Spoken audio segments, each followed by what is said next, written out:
তো অবশেষে এসএসসির তরফ থেকে নিয়োগের বিজ্ঞপ্তি জারি করে দেওয়া হয়েছে। সুপ্রিম কোর্ট যদিও 31শে মের মধ্যে বিজ্ঞপ্তি জারি করার কথা বলেছিল, যদিও মঙ্গলবার মমতা বন্দ্যোপাধ্যায় জানিয়েছিলেন যে 30শে মের মধ্যে জানিয়ে দেওয়া হবে। তো বিজ্ঞপ্তি জারি করে দেওয়া হয়েছে, দেখা যাক কী বলা হচ্ছে। আগামী 16ই জুন থেকে অনলাইনে আবেদন করতে পারবেন পরীক্ষার্থীরা। অনলাইনে আবেদন করার শেষ দিন হচ্ছে 14ই জুলাই।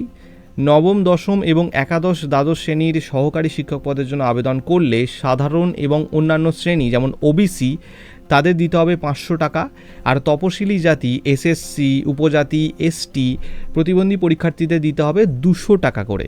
পরীক্ষায় বসার ফি জমা দিতে হবে 14ই জুলাই রাত 12টার আগে। লিখিত পরীক্ষার সম্ভাব্য সময় বলা হচ্ছে সেপ্টেম্বরের প্রথম সপ্তাহ। লিখিত পরীক্ষার ফল প্রকাশ হতে পারে অক্টোবরের চতুর্থ সপ্তাহে। ইন্টারভিউয়ের সম্ভাব্য সময় নভেম্বরের প্রথম সপ্তাহ থেকে তৃতীয় সপ্তাহ। প্যানেল প্রকাশিত হবে 24শে নভেম্বর। কাউন্সেলিং এবং নিয়োগের প্রক্রিয়া সংক্রান্ত ঘোষণা হতে পারে 29শে নভেম্বর।